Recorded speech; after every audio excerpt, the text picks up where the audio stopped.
financial literacy course is mandatory. The purpose of this Brandon's blog is to discuss why financial literacy is important and what the new course will offer these students. What is financial literacy and why is it important? Financial literacy is the education, learning and understanding of different financial subjects related to handling personal money, budgeting and investing.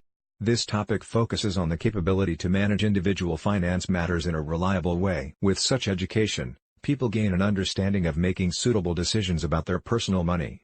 Without a basic financial understanding, how can people develop their financial skills? Where will you learn about things such as investing, insurance, budgeting, saving, retired life and income tax concepts?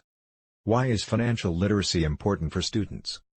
The typical high school curriculum of education and learning is extremely important. People generally do not get specialist education until they are in a career program.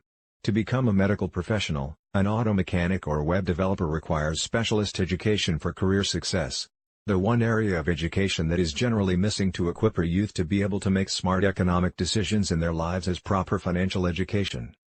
Our society values money and entrepreneurship, yet for some reason, our institutions appear to assume you will somehow just know or pick up the proper financial skills to succeed. Perhaps if there was a mandatory financial education system in place, we would see the gap between the rich and poor lessen. Teaching basic financial concepts and skills can go a long way to make sure that people can learn good financial habits and keep their heads above water. Why is financial literacy important for students? The Ontario curriculum for Grade 10 Career Studies for the first time this school year will include a section on financial literacy. The provincial government believes that it is important for students to understand budgeting and financial management. I applaud this effort. The education system's overall expectation is that students will get an understanding of responsible monitoring of financial resources and of services readily available to support their financial proficiency as they prepare for post-secondary life. This is an excellent thing. I remember my first day at university. Day 1, all the banks have tables to entice students to sign up for a new credit card. Young adults who have student loans and have never been exposed to financial management courses will now have the ability to take on more debt. Not a good thing. The specific expectations are that students will learn the principles of financial responsibility, evaluate the advantages of a variety of financial savings options, explore financial planning tools available with banks and other sources. What are the three main components of financial literacy? The three main components that the new Financial Literacy Piece to Career Studies program will cover are: financial responsibility, set up and follow a budget, sensibly handling bill payments and using credit wisely, understanding the difference between knowing the difference between a bank and a credit union, managing their very own bank accounts, defending themselves against monetary scams and fraud. Financial savings choices, types of interest-bearing accounts and their associated rate of interest, tax-free savings accounts, TFSAs, registered retirement savings plans, RRSPs. Different kinds of borrowing and their advantages and disadvantages. Federal government student loans. Provincial government student financings, such as those available with the Ontario Student Assistance Program, OSAP. Loans or bursaries from their local cities and towns.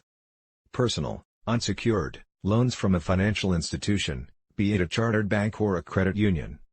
Lines of credit, credit card and overdraft products. Recognizing the benefits and disadvantages of the numerous kinds of credit products. How the responsible use of a credit card can boost an individual's credit score ranking. How improper use of the same credit card can hamper a person's credit score ranking. That the proper use of bank loans can allow a person to pay for a costly item, such as a car or home.